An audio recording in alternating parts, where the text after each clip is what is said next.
ഞാൻ അങ്ങനെയൊന്നും ആരോടും പറഞ്ഞിട്ടില്ല. അമ്മ പറഞ്ഞിട്ടുള്ള 100,000 കള്ളങ്ങളിൽ ഒരെണ്ണം കൂടെ ആയി. ഞാൻ കളവാ പറഞ്ഞെന്ന് നിനക്കെങ്ങനെ അറിയാടി? എനിക്കറിയില്ല, അമ്മയ്ക്ക് ഏറ്റവും നന്നായിട്ട് അറിയാന്നുള്ളത്.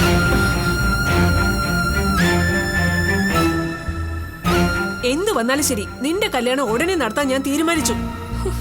ഞാൻ സമ്മതിക്കില്ല. എനിക്ക് പഠിച്ചാ മതി. നിന്നെ കൊണ്ട് ഞാൻ സമ്മതിപ്പിക്കും. ഇല്ലെങ്കിൽ എന്റെ പേര് രത്നമ്മ നല്ലടി.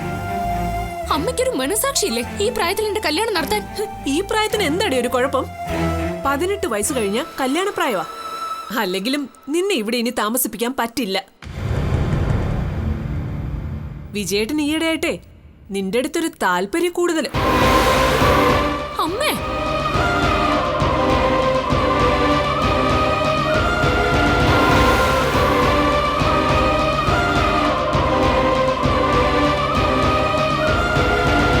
എന്റെ അച്ഛനല്ലേ അമ്മേ? ആര് പറഞ്ഞു അച്ഛനാണെന്ന്? അച്ഛനൊന്ന് ചുമ്മാ പറഞ്ഞ അച്ഛനാവോ? എന്താ നിങ്ങൾ തമ്മിലുള്ള ബന്ധം? എന്തു ബന്ധോ ആകാല്ലേ?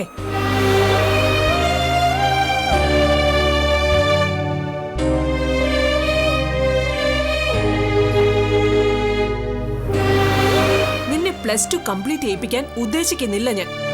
1 മാസത്തിനകം നിന്റെ കല്യാണം ഞാൻ നടത്തും. അമ്മേ, അമ്മയ്ക്കിമ്മയൊന്നും വിളിക്കണ്ട. എനിക്ക് മനസ്സമാധാനമായിട്ട് കിടന്നുറങ്ങണം. നിന്റെ കാഴ്ചവട്ടി വന്ന് എപ്പോഴും കാവലിരിക്കാൻ പറ്റില്ല. എന്റെ ഭർത്താവിനെ പങ്കുവെക്കാൻ ഞാൻ സമ്മതിക്കില്ല. അമ്മേ, അമ്മയ്ക്ക് എങ്ങനെ ഇതുപോലെ ചിന്തിക്കാൻ കഴിയുന്നു? എടി, നീയൊക്കെ മനസ്സിൽ കാണുമ്പോ ഞാൻ മരത്തെ കാണും. ഇല്ലെങ്കിലേ എനിക്കാ നഷ്ടം, എന്റെ മക്കൾക്കും.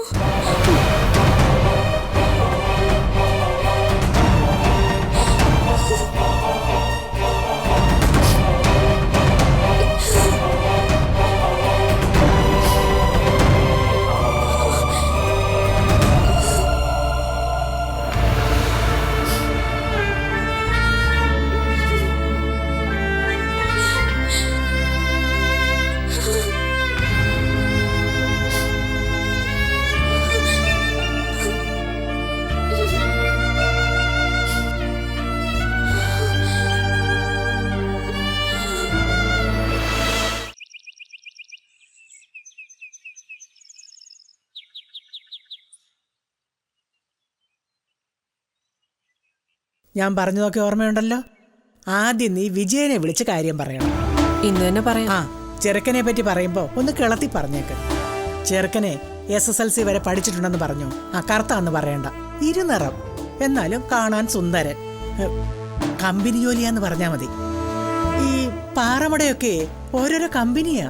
പാറ പൊട്ടിക്കലും സോമില്ല തടിയിറക്കലും ഒക്കെ കമ്പനി ജോലിയാ.